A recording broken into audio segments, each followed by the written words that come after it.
अस्सलाम वालेकुम। बायोलॉजी का चैप्टर नंबर 3 स्टार्ट किया हुआ है। लेक्चर नंबर 13 है structural advantages of plant and animal cells. बाकी रिकॉर्डेड लेक्चर प्लेलिस्ट में अवेलेबल हैं। चलिए शुरू करते हैं। Advantage of plant cell structure. Plant cells have a rigid cell wall made of cellulose. It provide support and protection. कहते हैं कि जो प्लांट की जो सेल वॉल है उसके अंदर एक सेल वॉल होती है जो कि सेलुलोज के साथ मिलकर बनी है। उस सेल वॉल का काम ये होता है कि वो सेल को सपोर्ट और प्रोटेक्शन तहफ़्फ़ुज़ प्रोवाइड करती है। यहाँ पे आप देख सकते हैं कि ये एक सेल है प्लांट का। ये सेल जो है इसके ऊपर बाहर एक सेल वॉल है, ये सेल वॉल है। ये जो सेल वॉल होती है, ये जो सेल वॉल है वो सेलुलोज के साथ मिलकर बनी है, सेलुलोज के साथ मिलकर बनी होती है। सेलुलोज क्या होता है? ग्लूकोज की लंबी लंबी चेन्स होती हैं, ग्लूकोज की लॉन्ग चेन्स होती हैं जिसे हम सेलुलोज कहते हैं। और ये सेलुलोज प्लांट की सेल वॉल में पाई जाती है। सेल वॉल होती है बाहर वाली layer.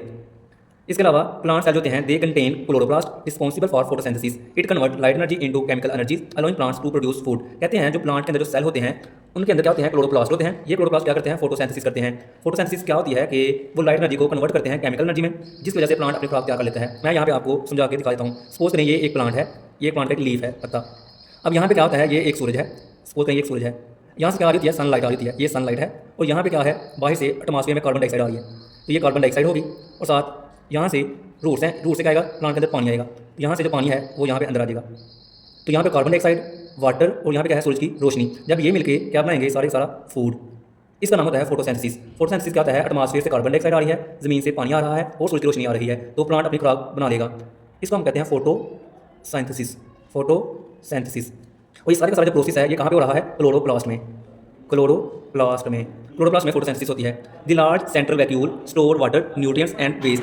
It maintain the shape of cell. कहते हैं कि ये एक प्लांट का एक सेल है, ये एक प्लांट का एक सेल है। ये क्या करता है? इसके अंदर एक बड़ा सा वैक्यूल होता है। ये एक प्लांट का सेल है, इसमें एक बड़ा सा वैक्यूल है।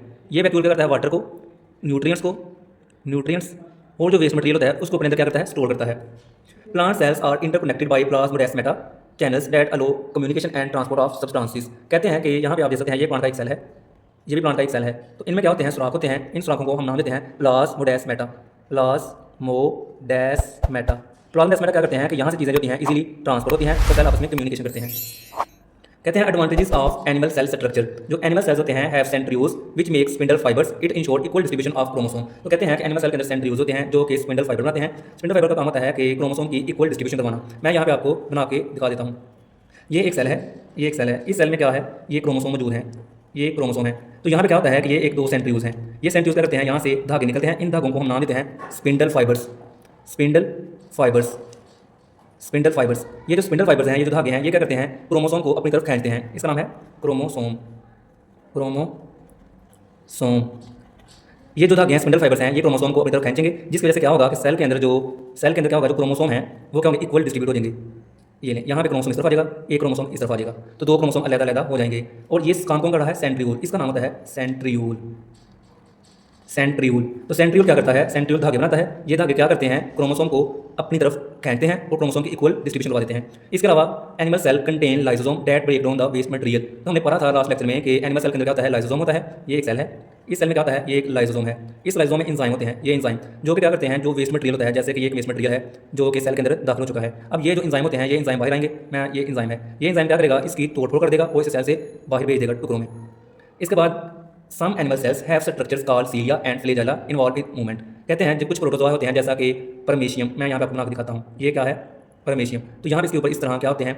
मुकदार में क्या होते हैं? सीलिया होते हैं। ये जो सीलिया होते हैं ये हेल्प करते हैं इसमें मूवमेंट में।